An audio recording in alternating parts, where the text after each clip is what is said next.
बरेली में हिंदू शख्स से शादी करने पर 3 तलाक पीड़िता को किसने दी सर तन से जुदा करने की धमकी। आरएसएस कार्यकर्ता के घर पर किसने फेंका पेट्रोल बम। आतंकियों ने फिर कहां बनाया निहत्थों को निशाना। अंकिता हत्याकांड के आरोपी के पिता को किस पार्टी ने निकाला। और राज्यों से जुड़ी इन तमाम बड़ी खबरों को देखते हैं राज्य टॉप 9। जम्मू कश्मीर में सेना के ऑपरेशन क्लीन से बौखलाए आतंकी अब निहत्थों को निशाना बना रहे हैं। पुलवामा के खरपोरा में आतंकियों ने 2 बेकसूर मजदूरों पर अंधाधुंध फायरिंग की है, जिसमें दोनों गंभीर रूप से घायल हो गए हैं। घायल मजदूर शमशाद और फैजान बिहार में बेतिया के रहने वाले हैं, जो पुलवामा में रहकर मजदूरी कर रहे थे। राहत की बात यह है कि अस्पताल में भर्ती दोनों मजदूरों की हालत खतरे से बाहर है। मजदूरों पर हमले के बाद फरार हुए आतंकियों की तलाश के लिए पूरे इलाके में सर्च ऑपरेशन जारी है। उज्जैन में बने महाकाल कॉरिडोर के उद्घाटन की तारीख जैसे जैसे नजदीक आ रही है, श्रद्धालुओं का उत्साह लगातार बढ़ रहा है। क्या आप स्टैंड अप इंडिया योजना के तहत 1 करोड़ का लोन लेकर अपना खुद का बिजनेस शुरू करना चाहते हैं? तो फ्रीडम ऐप को डाउनलोड करें और इसकी पूरी जानकारी अभी प्राप्त करें। 11 अक्टूबर को पीएम मोदी महाकाल कॉरिडोर के प्रथम चरण का उद्घाटन करेंगे।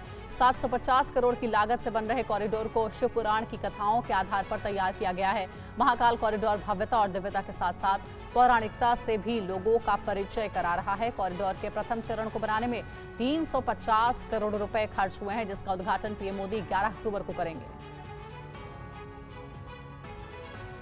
26 सितंबर से शुरू हो रहे नवरात्र को लेकर माता वैष्णो देवी के दरबार को देसी और विदेशी फूलों से भव्य तरीके से सजाया गया है। नवरात्र शुरू होने से पहले ही रोजाना हजारों लोग मां के दरबार में दर्शन करने के लिए पहुंच रहे हैं। हमले की आशंका को देखते हुए मां वैष्णो देवी में सुरक्षा के पुख्ता इंतजाम किए गए। मंदिर परिसर की सुरक्षा में पुलिस और सीआरपीएफ के जवान तैनात किए गए। वहीं सीसीटीवी के जरिए भी नजर रखी जा रही है। श्रद्धालुओं की पहचान के लिए RFID टैग दिया जा रहा है, जिससे आने वाले लोगों का रिकॉर्ड रखा जा सके। उत्तराखंड में अंकिता भंडारी हत्याकांड मामले में आरोपी पुलकित आर्य के पिता और पूर्व राज्य मंत्री विनोद आर्य को बीजेपी ने पार्टी से निकाल दिया है। पुलकित के भाई अंकित आर्य को भी सरकार ने ओबीसी आयोग के उपाध्यक्ष पद से हटा दिया है। पुलकित के पिता विनोद आर्य ने कहा है कि पुलकित अपराधी नहीं है, लेकिन हम जांच में पूरा सहयोग करेंगे। यमकेश्वर प्रखंड में गंगा भोगपुर स्थित रिजॉर्ट में संदिग्ध परिस्थितियों में लापता हुई रिसेप्शनिस्ट अंकिता भंडारी की हत्या कर उसका शव चीला नहर में फेंक दिया गया था। 70 साल के लंबे इंतजार के बाद कश्मीर में बच्चों का 500 बेड का सुपर स्पेशलिटी अस्पताल बनकर तैयार हो गया है। सोमवार से इस अस्पताल में बच्चों का इलाज शुरू हो जाएगा। 2012 में जीबी पंत अस्पताल में सुविधाओं के अभाव में 358 बच्चों की मौत हुई। तब उमर अब्दुल्ला सरकार ने इस नए अस्पताल की नींव रखी थी, लेकिन उनके कार्यकाल में अस्पताल का काम पूरा नहीं हो पाया। 2015 में मुफ्ती सरकार ने भी कोशिश की, लेकिन अस्पताल का काम अधूरा ही रह गया। 2021 में एलजी मनोज सिन्हा ने अस्पताल के निर्माण का संज्ञान लिया और सिर्फ 1 साल में आम जनता के लिए खोल दिया गया।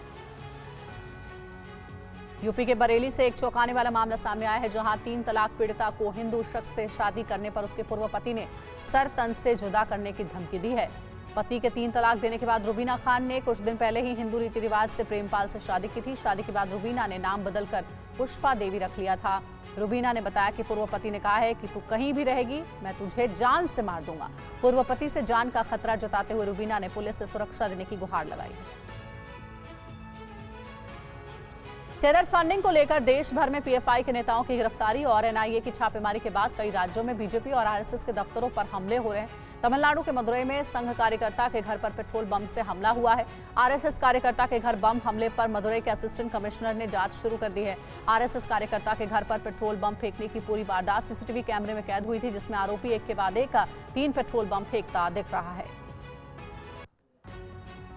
यूपी के लखीमपुर खीरी में मवेशियों को नदी में पानी पिलाने ले गए शख्स की मगरमच्छ ने जान ले ली। आसपास खेतों में काम करने वाले लोगों ने बताया कि मदन लाल की चीख सुनकर हम लोग नदी की तरफ दौड़े, लेकिन उनका कोई पता नहीं चला।